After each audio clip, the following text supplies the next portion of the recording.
La anterior semana ya habíamos hablado sobre lo que es el índice de este tema y ya habíamos desarrollado los primeros puntos. Hemos comenzado hablando sobre la importancia de los estados financieros en el sector público. Hemos puesto como ejemplo algunos casitos. Después hemos avanzado con los objetivos de los estados financieros, que persigue cada uno de los estados financieros. ¿Ya? Y después ya hemos conversado sobre el plazo de presentación que está regido y está definido en las normas legales. Ahora lo que tenemos que ver, sí tenemos que continuar hablando, es sobre los estados financieros obligatorios de las entidades gubernamentales. Ya hemos hecho mención sobre el balance general, sobre el estado de recursos y gastos corrientes. Hemos mencionado los estados de ejecución presupuestaria, tanto de recursos como de gastos. Hemos hecho referencia a la cuenta ahorro, inversión, financiamiento, ¿no? Y el estado de cambios en el patrimonio neto. Son los estados financieros básicos que una entidad con autonomía de gestión debe emitir, ¿ya?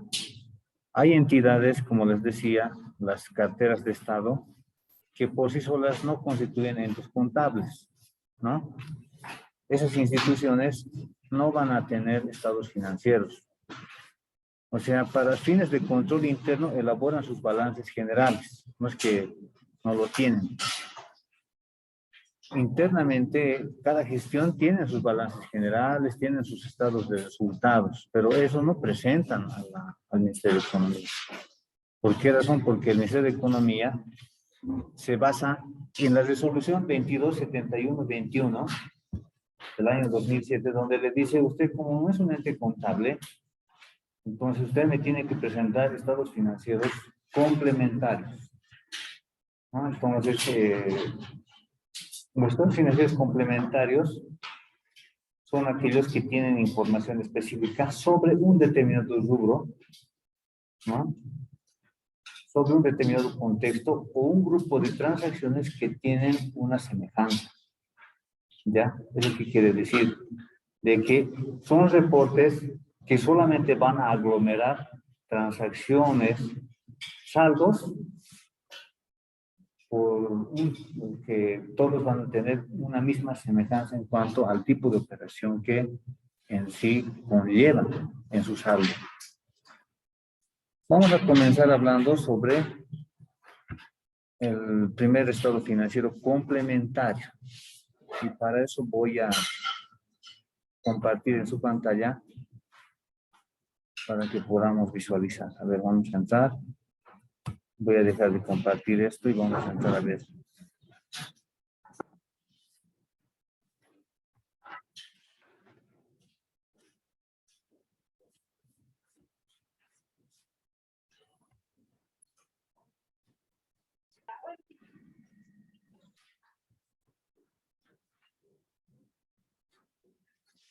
Para el Ministerio de Economía y Finanzas Públicas, un estado financiero complementario, un estado complementario, mejor dicho, no estado financiero, es el reporte de la conciliación bancaria.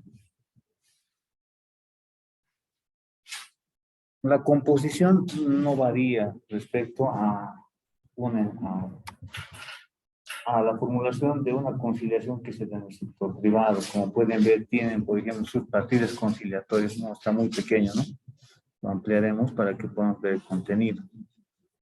Ya sea que partamos de lo que es el extracto bancario o que partamos del saldo según libros, ¿no?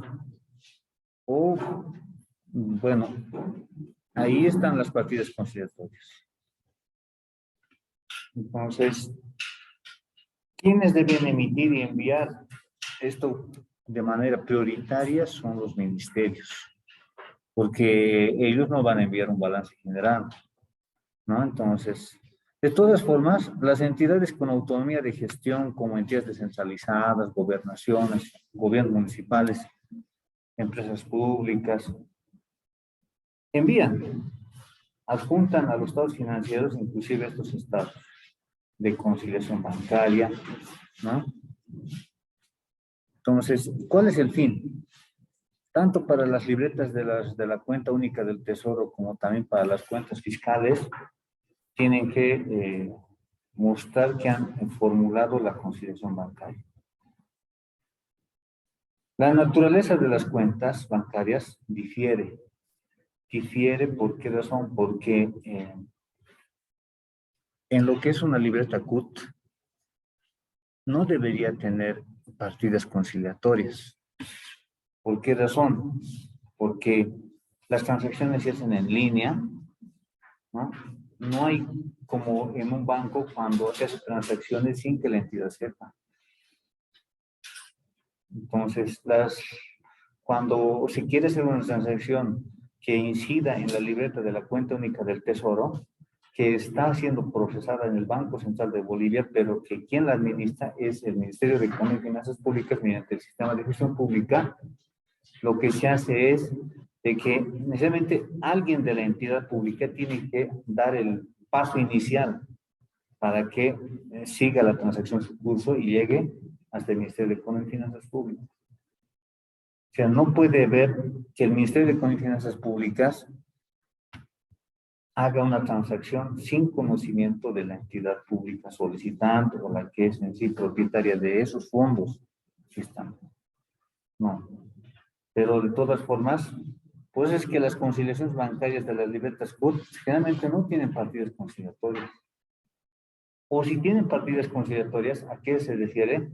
Se refiere que cuando las cuentas bancarias que corresponden a fondos rotatorios, al 31 de diciembre del año, no han logrado transferir todos los fondos a las libretas de la cuenta única del Tesoro. Teóricamente, debería estar en cero los saldos de las cuentas bancarias de las entidades públicas hasta el 31 de diciembre. No debería existir saldo. Entonces, pero eso se tiene que dar porque se tienen que transferir todos los fondos a las actividades de la cuenta única del Tesoro, ¿no? Y no se logra, pues, transferir. Les comento, hay casos excepcionales donde queda pendiente de transferencia un cierto monto. Entonces, eso sí se refleja acá. Cuando es en el caso de las libretas CUT, eso es un caso excepcional. No se debería dar todos los años, ¿no? Entonces, son casos particulares que les estoy comentando sobre las libretas CUT. Generalmente su conciliación bancaria no tiene partidas conciliatorias, reitero, pero si tiene partidas conciliatorias, eso se debe a que al 31 de diciembre no han logrado hacer la transferencia de la cuenta bancaria, vamos a hablar con nombre y apellido, Banco Unión, a la libreta cuenta única del Tesoro que está administrada en el Banco Central de Bolivia. Es así, por eso es que se figura como un depósito en tránsito para que vaya a abonar. Entonces, ese tipo de casos que alguna vez he visto, se ha dado, ¿no? Entonces, y eso se tiene que reflejar acá en la conciliación bancaria. ¿Cuántos de nosotros nos recordamos cómo se formulan, por ejemplo, estos ejercicios? O tenemos que practicar. Les puedo dar un ejercicio para que practiquen cuando quieran. Practicar, recordar cómo se hace la conciliación. Es importante que vayamos entrenando cada gestión, ¿no? Porque como vamos a desarrollar este tipo de ejercicios en la entidad pública, entonces tenemos que estar familiarizados con cómo se lleva adelante, ¿ya? Entonces, ¿por qué? Oficialmente este reporte va a ir firmado por la máxima autoridad, acompañándonos en la firma del contador, ¿no?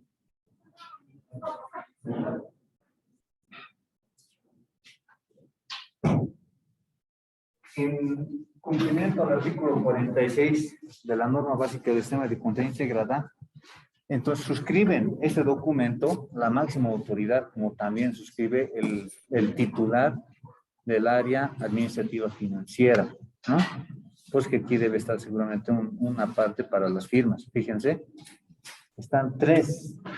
Son tres que siempre tienen que suscribir.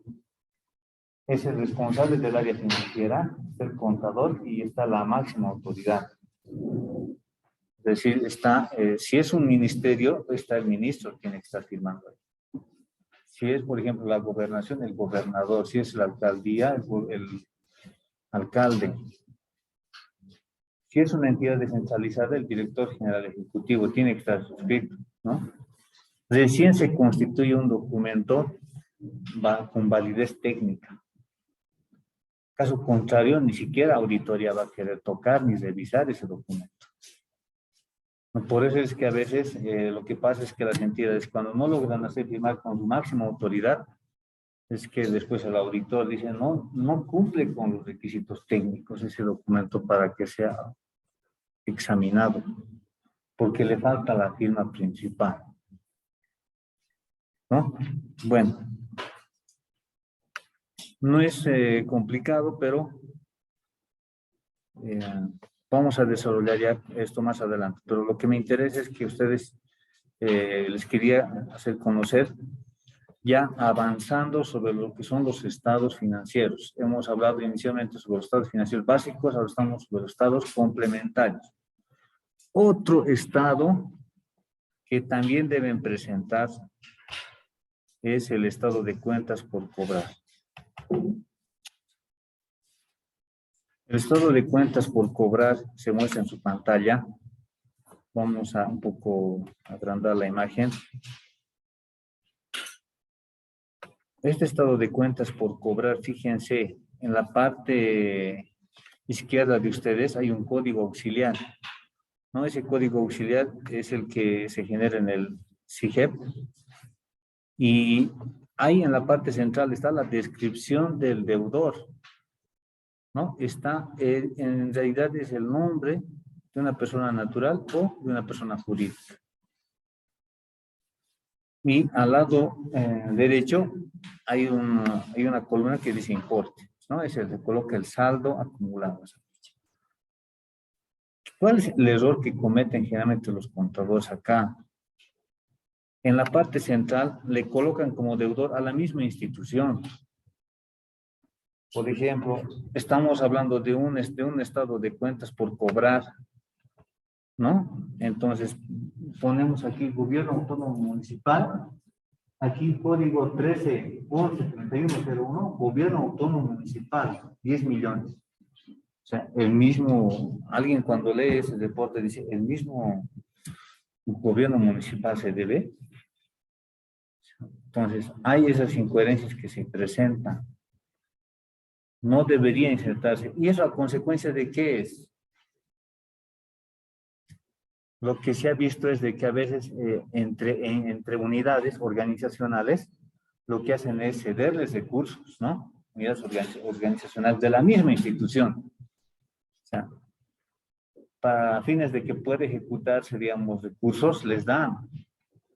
Entonces, creo que al final están agarrando los recursos, pero al final no descargan. Entonces, le meten a la misma institución como si fuera el deudor, ¿no?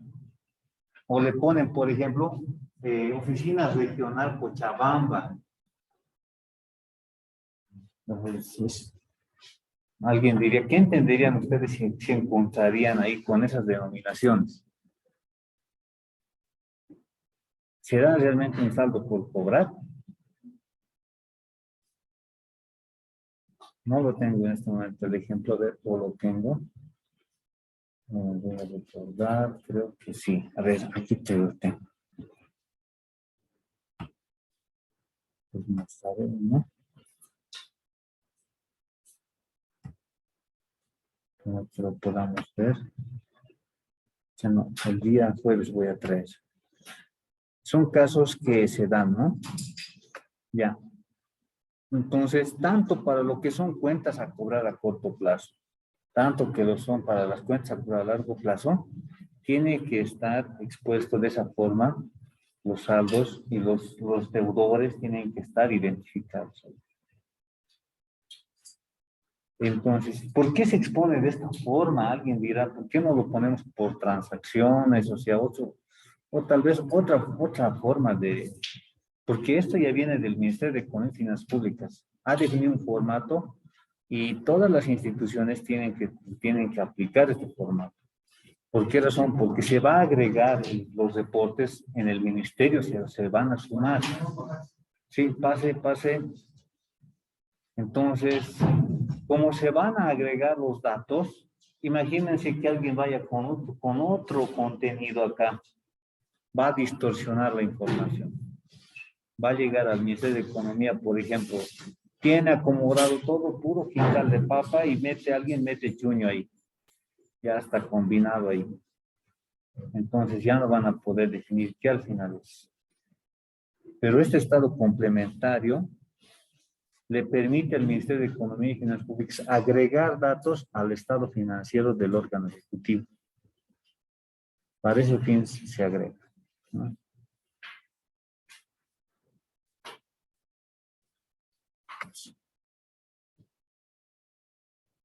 Ahora, ¿de dónde extraigo estos datos?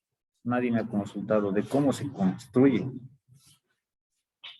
Si ustedes están en una institución de contadores y les dicen hagan el estado complementario de cuentas por cobrar, ¿qué es lo primero que van a hacer? Se les van a decir hagan el estado de cuentas por cobrar, este estado que están en su pantalla, les pueden decir, les pueden instruir que formulen ese estado. ¿Qué harían?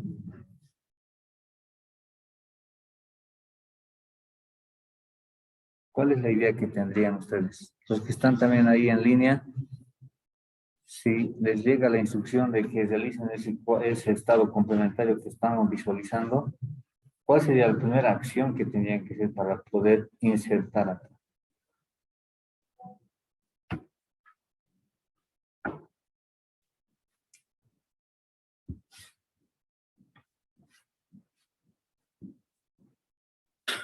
En el sector público, casi un 98% de las entidades están en línea. Los municipios más alejados son los que utilizan el SIGEP web. Es que donde no hay cobertura de internet, ellos utilizan el SIGEP web para poder hacer sus transacciones, ¿no? Entonces, ya sea el SIGEP web o el SIGEP en línea, ¿no? Como se ha cargado los datos, cuando alguien quiere hacer o procesar una venta, cuando alguien quiere, por ejemplo, registrar una transacción en el SIGEP, siempre hacen la apertura de un código auxiliar de la persona. O sea, ya sea que has hecho la institución ha dado un servicio o le están entregando fondos con rendición con cargos de cuenta, pero sí ya tiene un código interno. Entonces, lo que tiene que hacer el que va a hacer, primero, ubicar estos códigos, porque les pueden decir, ya, no tenemos internet, no hay SIGEP, y hay que entregar los estados financieros hoy, entonces vamos a tener que formularlo, digamos, manualmente, ¿no? Entonces, ahí es donde uno tiene que, lo único que tendría que necesitar son los códigos, por lo menos tenerlos, identificar cuántos deudores tiene al cierre de la gestión, ¿no? Eso sería importante. Porque en sí el sistema SIGEP tiene pues ya la opción para poder generar este reporte. Tiene la opción para poder identificar y sacar por depositante, por beneficiario, por qué tipo de auxiliar quiere usted generar. Entonces ahí donde uno va y le da esa opción para generar. Entonces, pero la idea es de que estos importes no es que van a aparecer, porque inclusive pueden aparecer saldos negativos, positivos, y uno de esos negativos puede aparecer. O sea, puede generarse en algún momento esos negativos. Por eso es que es necesario de que el contador intervenga ahí. ¿Por qué? Porque los saldos negativos no tienen que existir en estos reportes, porque son saldos por cobrar. ¿Qué representaría un saldo negativo en este reporte?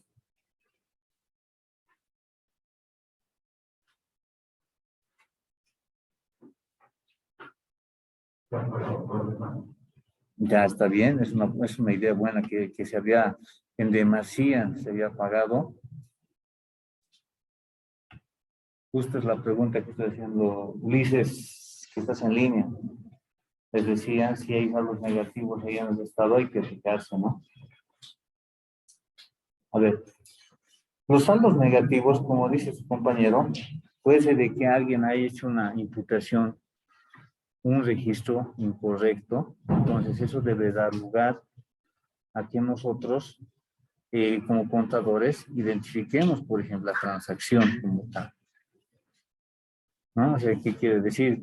Posiblemente corresponda a una compra y alguien lo ha reconocido como si fuera, digamos, como un saldo deudor negativo.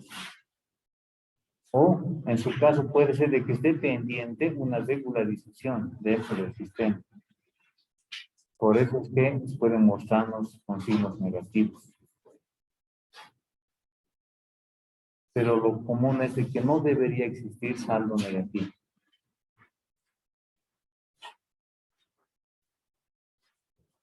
Este saldo acumulado que está en la parte inferior de todas estas personas que están figurando como deudores, ese total debe coincidir con el saldo que está en el balance general, porque ese en sí, este es el soporte, ¿cómo se dice? El reporte de apoyo a esa parte o a esa cuenta que tiene un código, cuentas a cobrar a corto plazo o a largo plazo, dependiendo a cuál corresponde el estado complementario. Los dos, la cuenta o la sociedad, no, si tienes en el balance dos cuentas, tanto una de corto y otra de largo plazo, para cada una tienes que hacer.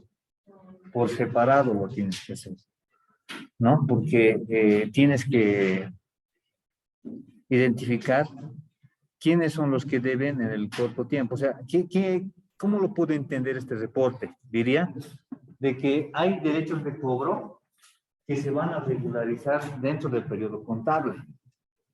O sea, que no van a superar los 12 meses. Así lo tengo que entender si es que es a corto plazo.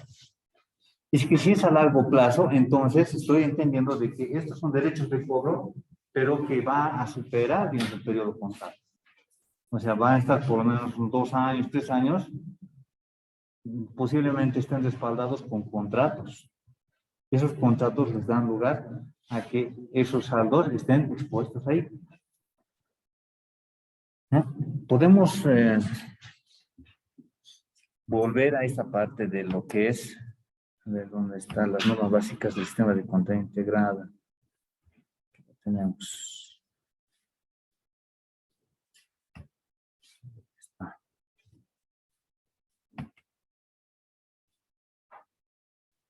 A ver, vamos a ir al devengado de recursos para recordar un poco aquí. Bien, a ver, en el artículo 21 de las normas básicas del sistema de contabilidad integrada, voy a un poquito agrandar la pantalla, hace referencia a lo siguiente. Este momento de la estimación, ya sabemos de qué es cuando se ha formulado el presupuesto. En el caso de lo que es el inciso B, el devengado de recursos, hay condiciones para devengar recursos. Miren, tiene que estar identificado el deudor o contribuyente. O sea, tenemos que tener nombre y apellido para poder insertar. Tiene que ya estar consolidado el importe a cobrar. O sea, no tiene que haber dudas y tenemos que tener bien claro eso. Tiene que contarse con el respaldo legal del derecho de cobro. O sea, no siempre puede ser un contrato. Puede ser una normativa que obligue, que diga, se va a pagar, va a asumir la deuda tal institución. Entonces, el contador con esa normativa puede reconocer como deudor, puede reconocer a la institución como en ese estado complementario, lo puede insertar. Un ejemplo bien claro, el año pasado, ¿cuántos meses se han subvencionado los servicios básicos por esto de la pandemia, se acuerdan? 3 meses. ¿Quién ha dicho que iba a asumir los gastos de consumo? El Estado.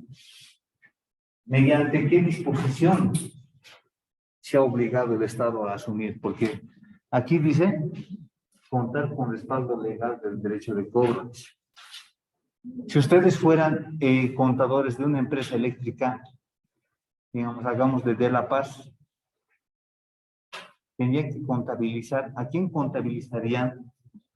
O contabilizarían esos 3 meses. La población no ha pagado, ¿no?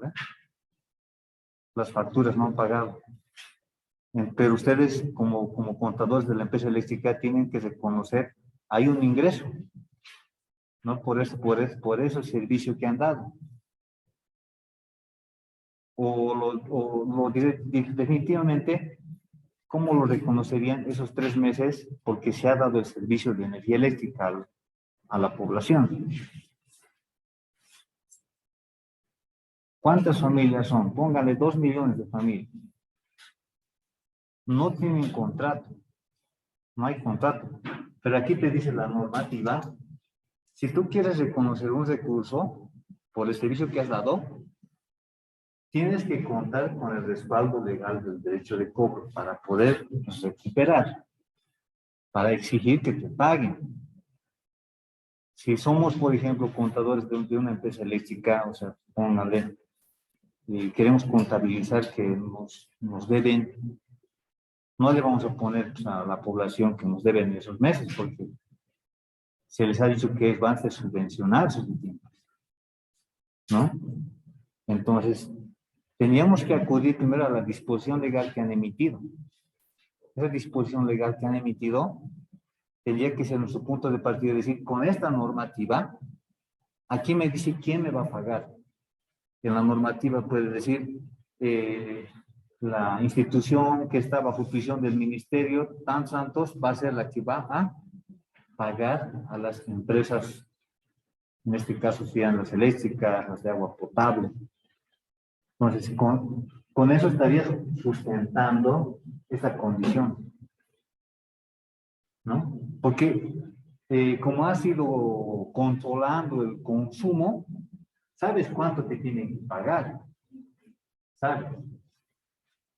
Con la normativa vas a saber quién te va a pagar, quién es el deudor. No es la población, por si acaso, ¿no? Por ese tiempo. Entonces, registrarás a la instancia del gobierno que va a ser la que te va a desembolsar y transferir. No te dice, te voy a pagar una vez que la pandemia se haya alejado y se haya cerrado la cuarentena, se haya dejado sin efecto, vamos a desembolsar. No dice. Seguramente eso lo harán con el tiempo, empezarán a mandar poco a poco. Entonces el contador empezará a recoger esos pagos que van haciendo, van a ir neteándose, disminuyendo los saldos por cobro. Y tiene que estar en este estado financiero acá, el que les estaba mostrando, tiene que estar el nombre de la institución del Estado que tiene que pagar. Entre estos tiene que estar.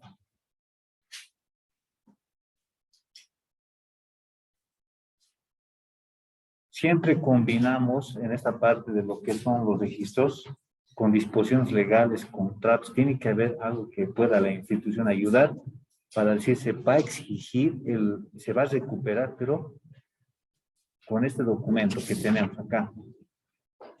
No es un contrato, pero sí puede ser una normativa.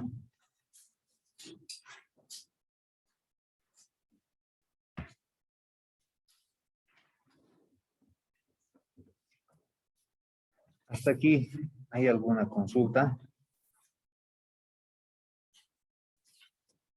Solamente son 15. ¿Quiénes no están en la planilla? Por favor, después me pasan al compañero del fondo. ¿Ya? Bueno, si no hay dudas, entonces pasamos y avanzamos con el otro estado complementario. Continuaremos. Entonces, acá. Vamos a hablar ahora de lo que son inventarios. ¿Dónde está el inventario? Por acá. Bienes de consumo, aquí está. Les mostraré. Este también es un estado complementario muy importante en el sector público.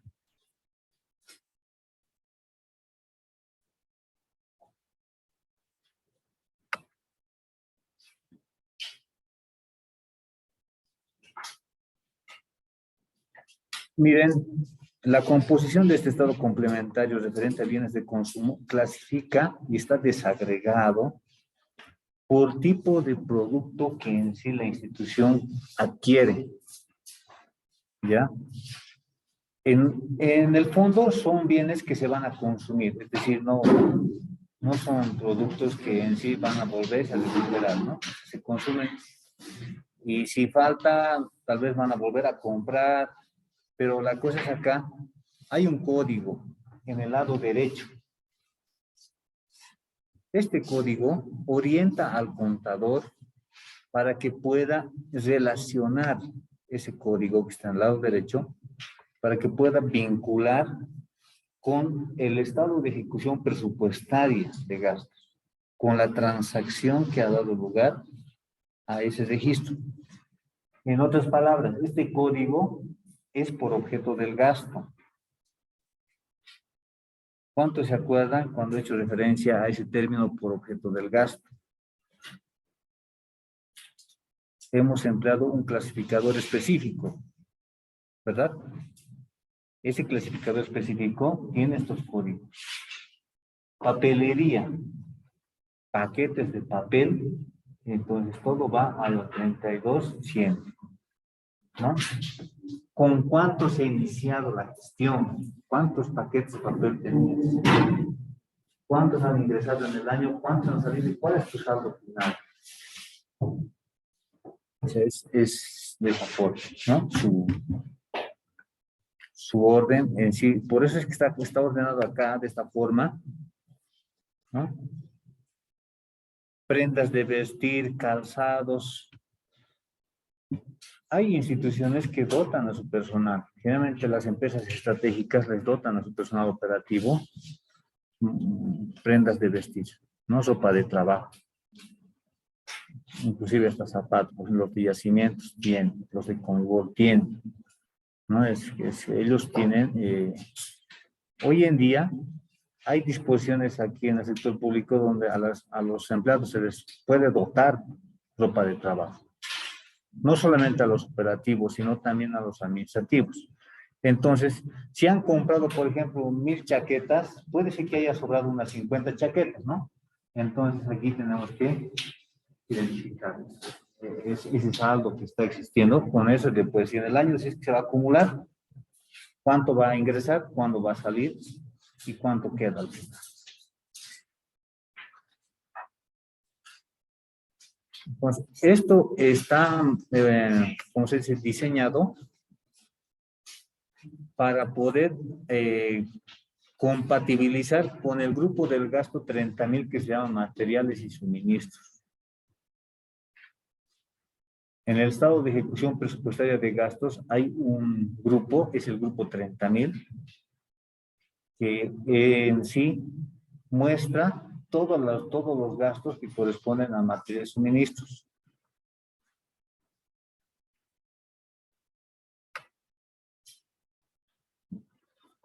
Tenemos también acá lo que son gastos por combustible, gasolina, diésel, está aquí, en la 34,110. Puedes tener, por ejemplo, un almacén de combustible. Si generalmente algunos tienen, algunos no.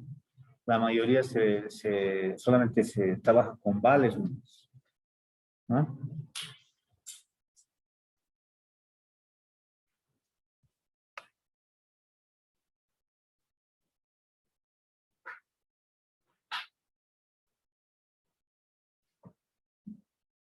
Tenemos, por ejemplo, miren, la 34,300 hace referencia a llantas, neumáticos, repuestos, aquí herramientas.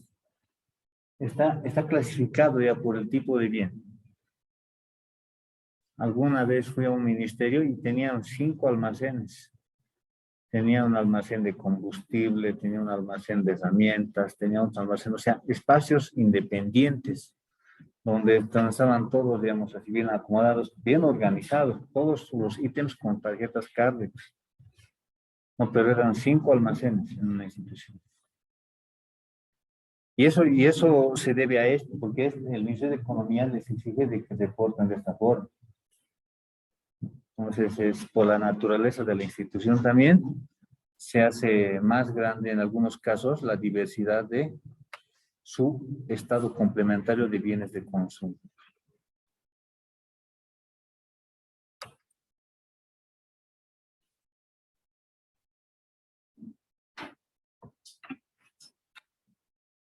Hay casos particulares, por ejemplo, EMAPA tiene una cantidad de almacenes enorme, porque tiene 3 almacenes grandes que son granos de maíz, granos de trigo, granos de arroz, que lo controlan por toneladas, puro toneladas. Entonces, esos son almacenes específicos y tienen otros almacenes donde están los quintales de afrecho, los quintales de arroz, grano de oro. Está ahí, por ejemplo, inclusive ustedes han debido ver, pues, los supermercados de Mapa, que es los super de Mapa, que ahí tienen una diversidad de productos. Entonces, si alguien va a ir a trabajar, se va a encontrar con la diversidad de productos que tiene que administrar, ¿no? Porque es como un mini supermercado. Y tienes que identificar acá a cuál corresponde.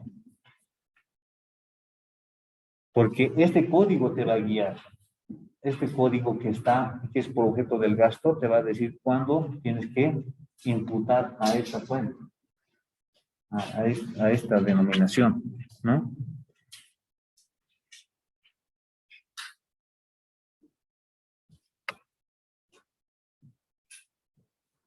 Como pueden ver, todos tienen que ir con las firmas, con las 3 firmas.